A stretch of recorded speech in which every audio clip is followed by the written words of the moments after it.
warahmatullahi wabarakatuh. Bertemu lagi dengan saya, Pusat Kasana dengan NIM 18622011178. Pada video kali ini, saya ingin mereview dan mengkritisi artikel dengan judul Pengaruh Corporate Social Responsibility, IT Kapabilitas, dan Superior Performance terhadap Economic Performance. Jika kalian penasaran, silakan kalian simak video kali ini. Pada review yang pertama ini, kita ingin mereview tentang motivasi atau isu penelitian, research gap, dan fenomena. Pada motivasi atau isu penelitian ini, yaitu perusahaan akan memperoleh nilai ekonomi yang luar biasa dengan memecahkan masalah-masalah sosial.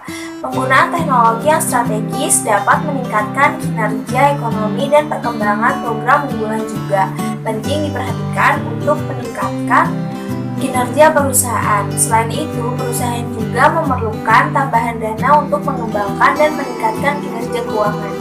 Dan kritik pada motivasi atau isu penelitian ini, peneliti kurang jelas dalam menyampaikan motivasi atau isu terkait penelitian ini. Motivasi tertuliskan tersirat secara implisit, sehingga membutuhkan pembaca reviewer memahami yang menjadi konteks motivasi dalam penelitian ini. Selanjutnya kita akan bahas tentang research gap. Research gap di sini yang pertama, nilai sosial perusahaan yang meningkat, maka pasar akan merespon positif melalui fluktuasi harga saham yang diikuti oleh meningkatnya profitabilitas perusahaan. Dikutip oleh Malvin dan Wijaya pada tahun 2016. Yang kedua, nilai positif bagi perusahaan di mata investor. Nilai positif dengan IT capabilities akan meningkatkan kinerja ekonomi perusahaan menurut Alanalita dan Suryana pada tahun 2014. Selanjutnya ada perusahaan yang mampu menghasilkan laba dengan maksimal dapat meningkatkan kinerja ekonomi perusahaan menurut S. Tuningsari et al. Pada tahun 2014. Dan kritik di sini yaitu research gap dalam penelitian ini tidak didukungnya dengan hasil penelitian sebelumnya yang berbanding terbalik. Research gap yang dituliskan dalam penelitian ini hanya untuk mendukung hipotesis dalam penelitian ini.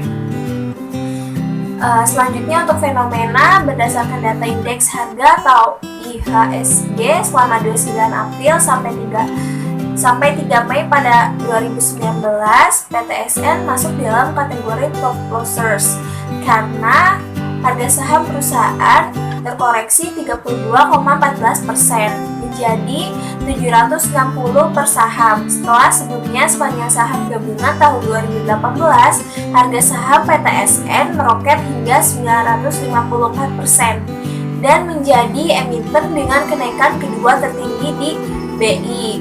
Lonjakan kerugian itu dipicu oleh menggelembungnya beban bunga pinjaman dari sebelumnya 0 menjadi 79 miliar rupiah.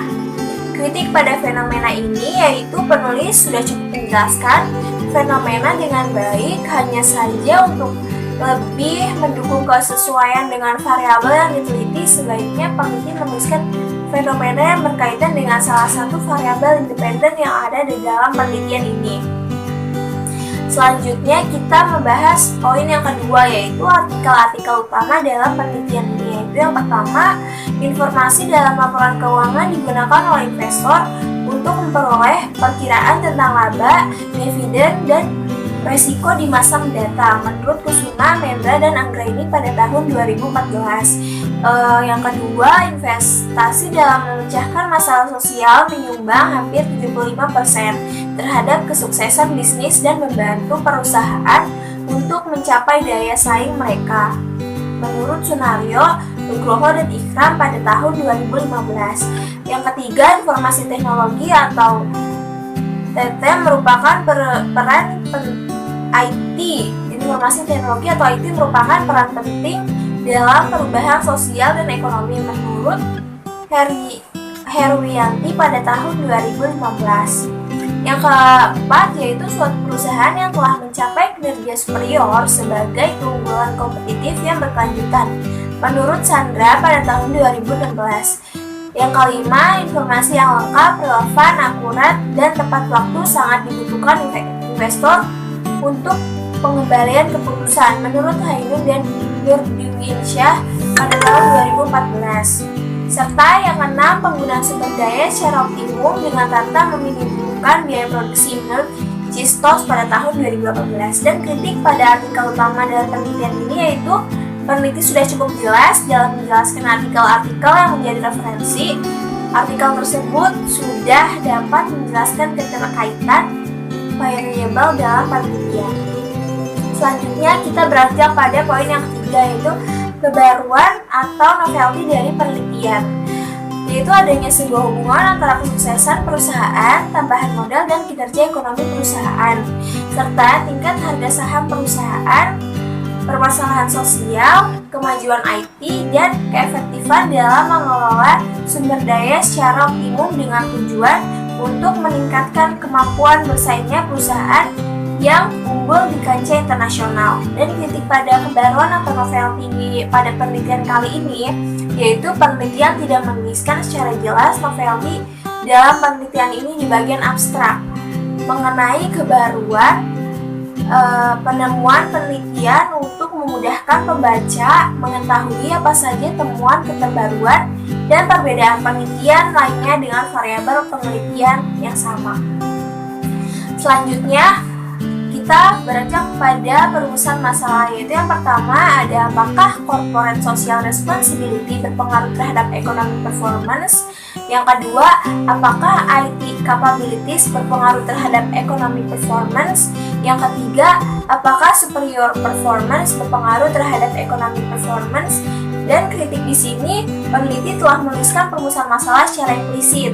Perumusan masalah digabungkan dalam hipotesis. Penelitian ini, perumusan masalah di atas diperoleh dari hasil review oleh reviewer.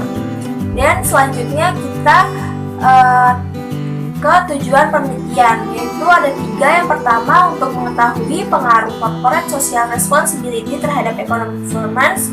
Yang kedua, untuk mengetahui pengaruh IT capabilities terhadap economic performance. Dan yang ketiga, untuk mengetahui pengaruh superior performance terhadap economic performance. Dan kritik di sini peneliti telah menuliskan tujuan penelitian secara eksplisit dan jelas. Tujuan penelitian telah dijelaskan dalam hipotesis penelitian ini.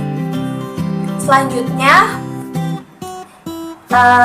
yaitu kontribusi penelitian, yaitu studi ini menjelaskan mengenai hubungan pengaruh dan peran serta CSR, IT capabilities, dan superior performance terhadap economic performance. Yang B, memberikan pemahaman mengenai hubungan CSR dalam meningkatkan profitabilitas dan penjualan. Perusahaan yang belum memaksimalkan penggunaan IT dengan baik dan superior performance yang dapat menciptakan keunggulan kompetitif yang akan meningkatkan kinerja ekonomi perusahaan. Kritik di sini, peneliti telah menjelaskan secara spesifik terkait kontribusi penelitian ini. Peneliti telah menjelaskan terkait dampak atau pengaruh dari beberapa variabel dalam penelitian ini.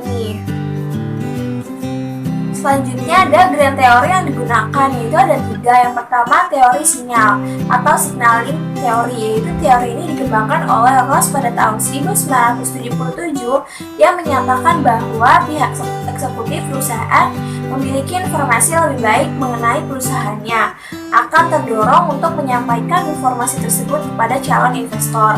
Yang kedua, ada teori legitimasi, yaitu menyatakan bahwa perusahaan memiliki kontrak dengan masyarakat menurut Nasir, Kurnia, dan Hakri pada tahun 2013. Selanjutnya ada teori stewardship, yaitu teori yang menggambarkan situasi di mana para manajer tidaklah termotivasi oleh tujuan-tujuan individu, tetapi lebih ditunjukkan pada sasaran hasil utama mereka untuk kepentingan organisasi. Sehingga para eksekutif sebagai steward termotivasi untuk bertindak sesuai keinginan pemilik modal atau prinsipal. Dan selain itu, perilaku steward tidak akan meninggalkan organisasinya, sebab pengelola modal berusaha mencapai sasaran organisasinya. Menurut Gumanti dan Jember pada tahun 2018. Kritik di sini untuk grand teori yang digunakan, yaitu peneliti telah menjelaskan grand teori dengan jelas dan secara eksplisit serta diperjelas dengan keterkaitan pada setiap variabel yang diteliti dalam penelitian ini. Selanjutnya, kita beranjak untuk poin yang ke-8, yaitu keterkaitan game teori yang digunakan dengan penelitian yang sedang dilakukan. Yaitu yang pertama ada teori sinyal atau signal teori, yaitu dalam penelitian ini memiliki keterkaitan pada variabel economic performance, di mana informasi yang dikeluarkan perusahaan untuk mengukur kinerja ekonominya yang dapat menjadi sinyal bagi pihak di luar perusahaan, terutama bagi pihak investor adalah dari laporan tahunan perusahaannya. Yang kedua ada teori legitimasi, yaitu dalam penelitian ini memiliki keterkaitan pada variabel corporate social responsibility atau CSR yang terletak pada tujuan yang sama, yaitu hubungan dua arah perusahaan dan masyarakat. Yang ketiga ada teori stewardship. Dalam penelitian ini memiliki keterkaitan pada variabel superior performance dan IT capabilities. Steward berpedoman dengan pentingnya peran manajer untuk mengutamakan kepentingan jangka panjang kelompok atau organisasi di atas kepentingan pribadinya, seperti peningkatan penjualan atau profitabilitas. Kritik pada keterkaitan game teori ini, yaitu peneliti telah menjelaskan keterkaitan hubungan game teori dengan variabel dalam penelitian secara eksplisit, sehingga memudahkan pembaca untuk mengetahui keterkaitan teori yang digunakan pada setiap variabel penelitian ini.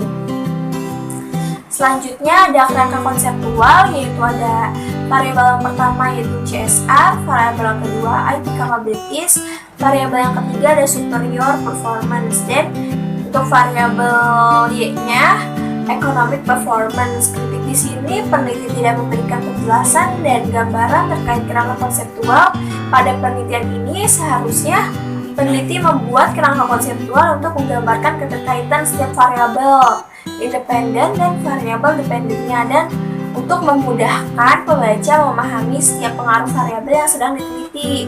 Gambaran kerangka konseptual dibuat dengan pemahaman hipotesis yang sudah dijelaskan, jadi ini digambarkan oleh reviewer. Selanjutnya ada hipotesis penelitian, yaitu ada 3 hipotesis. Hipotesis yang pertama yaitu corporate social responsibility atau CSR berpengaruh positif terhadap economic performance. Yang hipotesis kedua yaitu IT capabilities berpengaruh positif terhadap economic performance. Yang ketiga ada superior performance berpengaruh positif terhadap economic performance. Dan kritik di sini redaksional dari setiap hipotesis sudah cukup jelas, memberikan keterangan pengaruh setiap variabel independen dengan variabel dependennya, dan didukung dengan pemaparan penelitian sebelumnya untuk memperkuat hipotesis dalam penelitian ini. Selanjutnya kita berada pada metode penelitian yang digunakan, yaitu yang pertama ada rancangan penelitian. Jenis penelitian di sini yaitu metode deskriptif dengan menggunakan pendekatan kuantitatif dan menggunakan data sekunder. Metode analisis yang digunakan metode regresi data panel, yaitu data yang diambil dari beberapa perusahaan kemudian diamati dalam kurun waktu tertentu. Kritik di sini yaitu peneliti sudah menjelaskan secara jelas rancangan penelitian menggunakan studi kausal dan metode analisis regresi data panel yang digunakan. Selanjutnya ada definisi operasional, yaitu ada economic performance di sini dan rumusnya. Yang kedua ada IT capabilities. Yang ketiga ada superior performance. Kritik di sini yaitu peneliti sudah jelas menjelaskan indikator pengukurannya dengan jelas dan hasil dari pengukurannya. Selanjutnya ada teknik penarikan sampel, yaitu menggunakan purposive sampling. Perusahaan manufaktur terdaftar di BI pada periode 2014 sampai 2018. Kritik di sini peneliti sudah menjelaskan secara jelas teknik pengambilan sampel yang digunakan, yaitu purposive sampling, dan sudah menjelaskan secara eksplisit kriteria yang diterima pada penelitian kali ini. Selanjutnya ada unit analisis, yaitu terpilih 16 perusahaan yang memenuhi kriteria sampel dari 167 perusahaan yang terdaftar di BI dengan periode 5 tahun. Jumlah data yang digunakan dalam penelitian sebanyak 80 data observasi. Jadi di sini peneliti sudah menjelaskan secara jelas untuk analisis yang terpilih secara eksplisit menurut kriteria dan dari pengambilan sampel yang digunakan. Dan jenis data di sini ada jenis data dalam penelitian ini data sekunder yang diambil dengan metode studi dokumentasi dari data laporan keuangan telah terdaftar di BI. Di sini peneliti sudah menjelaskan secara jelas jenis data yang digunakan walau secara implisit. Selanjutnya ada metode uji kelayakan model. Di sini ada model regresi data panel dan uji hipotesis. Kritik di sini peneliti sudah menjelaskan secara jelas jenis data yang digunakan walaupun secara implisit. Selanjutnya ada metode analisis data dan uji berpasangan dua model, diantaranya uji Chow, uji Hausman, dan uji Lagrange multiplier. Di sini peneliti sudah menampilkan analisis data yang bisa dilihat dalam bentuk tabel. Ini berikut metode analisis datanya, yaitu pada uji Chow bisa dilihat tabelnya. P-value cross section random lebih besar daripada 0,05, maka HA diterima, artinya model RAM atau random effect model yang diterima. Dan ini pada uji Hausman bisa dilihat tabelnya. P-value cross section G-square kurang dari 0,05, bisa dilihat p-value-nya berapa, yaitu 0,0722, maka HA yang diterima artinya model FEM atau fixed effect model yang diterima.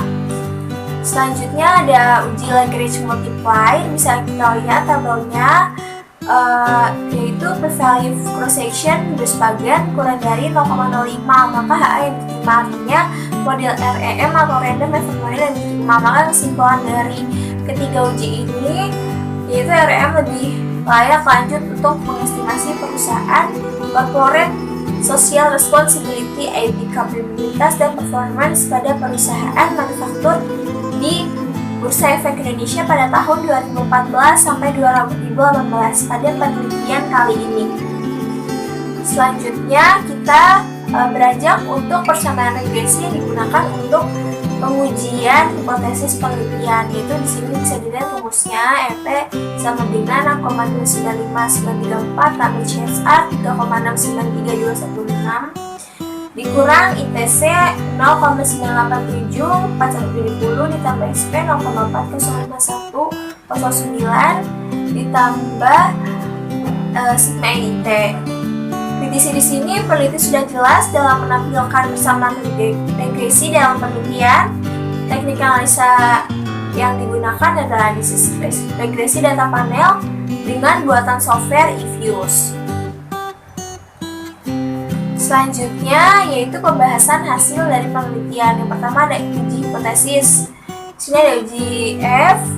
Dan bisa dilihat tabelnya berdasarkan tabel di atas, nilai prop F statistik yaitu 0,00002 kurang dari 0,05. Dapat disimpulkan bahwa HA yang diterima, yang artinya variabel independen dalam penelitian ini, secara bersama-sama memiliki pengaruh terhadap economic performance. Selanjutnya kita ke uji T. Dan kita bisa simpulkan pada penjelasan pembahasan hasil penelitian ini, yaitu analisis statistik deskriptif tidak digambarkan dengan jelas oleh peneliti dalam penelitian ini.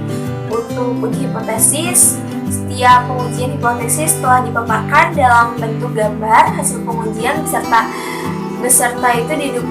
tabel didukung dengan pemaparan hasil dalam bentuk deskripsi yang menjelaskan hasil dari setiap pengujian hipotesis dalam penelitian ini. Hasil uji kelayakan model, yaitu peneliti telah memaparkan dengan jelas terkait uji kelayakan model yang tepat digunakan dalam penelitian itu, yaitu random effect model atau REM dalam regresi data panel. Untuk regresi di sini, penulis sudah lengkap dalam memberikan penjelasan terkait hasil uji kelayakan model dan uji hipotesis, namun tidak menggambarkan dengan jelas hasil analisis statistik deskriptifnya. Selanjutnya kita ke poin yang terakhir, yaitu kesimpulan, keterbatasan, dan implikasi. Untuk kesimpulan di sini kritiknya yaitu sudah cukup jelas Peneliti telah menjelaskan sesuai dengan rumusan masalah dan memberikan pemaparan yang lengkap dan jelas untuk setiap pengujian hipotesis dalam penelitian ini. Untuk keterbatasan, kritiknya ini yaitu peneliti tidak menuliskan penjelasan terkait keterbatasan penelitian ini. Sebaiknya peneliti menuliskan keterbatasan penelitian sebagai bahan masukan untuk peneliti selanjutnya. Selanjutnya, implikasi. Kritik di sini, peneliti tidak menuliskan implikasi penelitian sebagai bahan pertimbangan dan masukan untuk peneliti selanjutnya. Manajer perusahaan dan investor sebagai masukan bagi perusahaan terkait faktor yang mempengaruhi meningkatnya economic performance. Itu saja yang dapat saya sampaikan pada video kali ini. Semoga video ini bermanfaat dan dapat membantu kalian jika kalian ingin mereview dan mengkritisi artikel. Kurang lebihnya mohon maaf. Wassalamualaikum warahmatullahi wabarakatuh.